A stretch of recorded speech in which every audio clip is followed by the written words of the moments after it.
Diksi skena hari ini telah menjadi istilah yang banyak digunakan lah oleh kalangan muda gitu kan.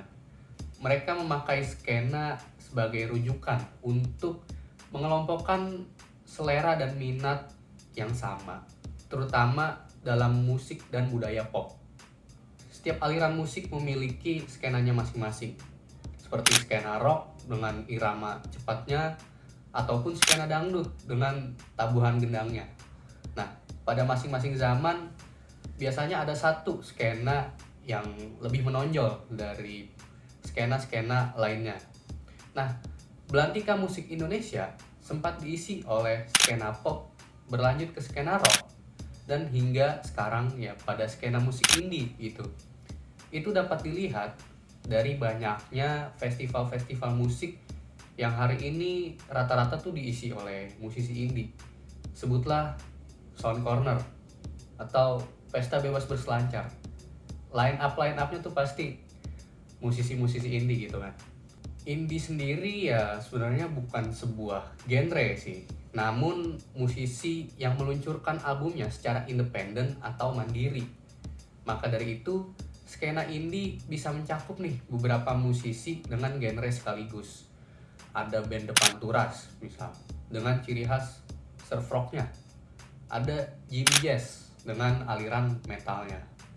Hingga 420 dengan aliran folknya.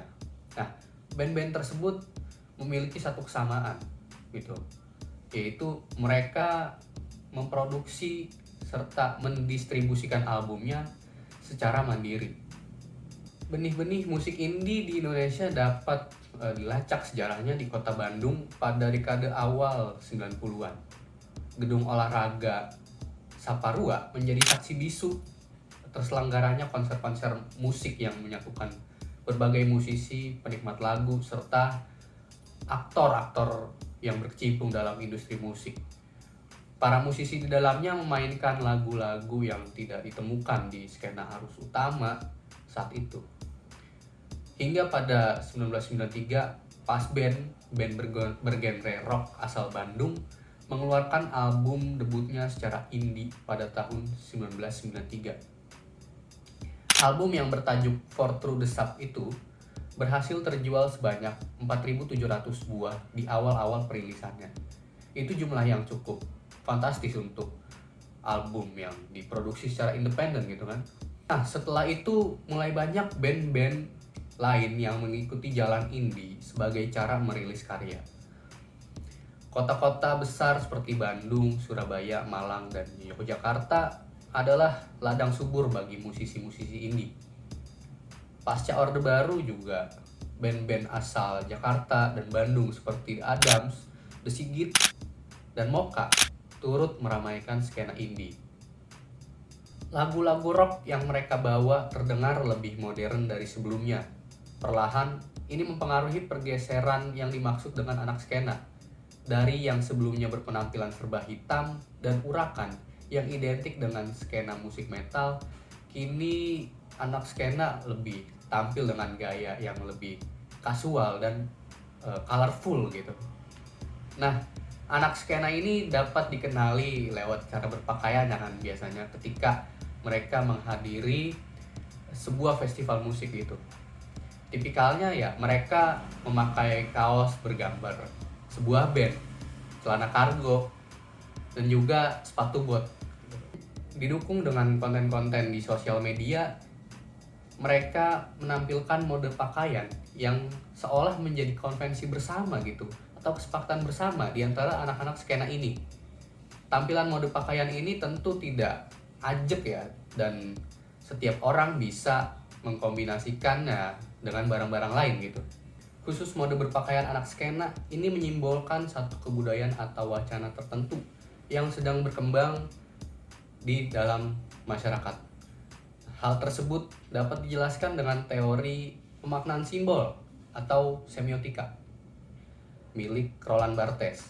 Nah, dalam buku Petualangan Semiologi, Barthes menjelaskan konotasi dan mitos adalah ketika suatu simbol tidak dimaknai sebagaimana mestinya.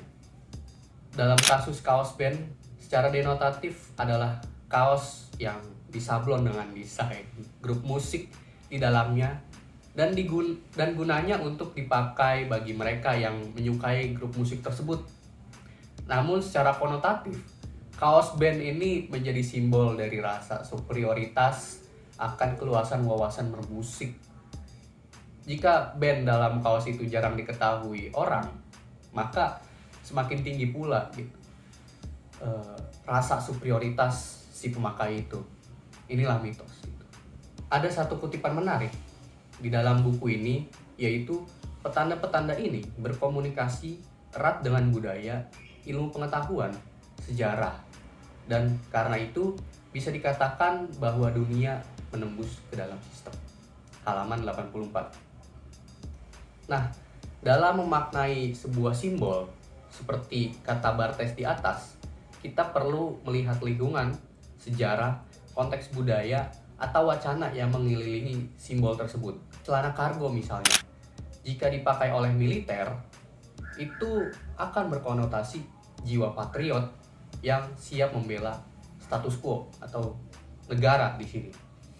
Namun, jika dipakai anak skena, itu berkonotasi sebaliknya. Pada dekade 30-an di Eropa, celana kargo digunakan para tentara di medan perang untuk membela negara. Konteksnya pada saat itu Perang Dunia I.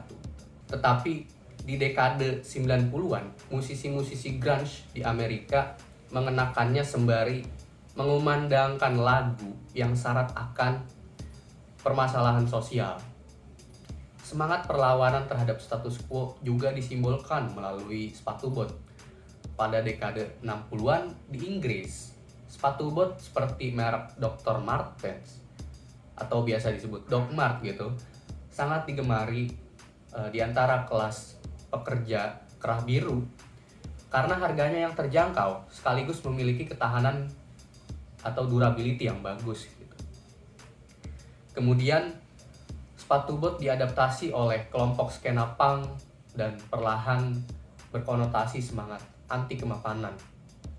Nah, celana kargo dan sepatu bot ini membawa semangat ingin terbebas dari kemapanan serta beririsan dengan jiwa musik indie. Sejatinya musik indie dibangun atas dasar kemandirian dalam berkarya dengan tidak berafiliasi dengan label rekaman mayor. Maka dari itu, mereka tidak perlu membuat lagu-lagu yang mengikuti selera pasar. Sampai kini, pakaian-pakaian seperti kaos band, sepatu bot, atau celana kargo tak hanya dipakai oleh penikmat musik saja. Musisi-musisi pun masih mengenakannya ketika melakukan aksi di atas panggung. Ini membuat makna dari sebuah simbol makin awet gitu. Akhir kata, buku ini bisa menjadi rujukan bagi mereka yang ingin mengkaji simbol-simbol dalam kebudayaan tertentu yang menyimpan makna tersembunyi. Teorinya dapat diterapkan untuk mengkaji simbol berwujud seperti pakaian, juga simbol yang tak berwujud seperti bahasa.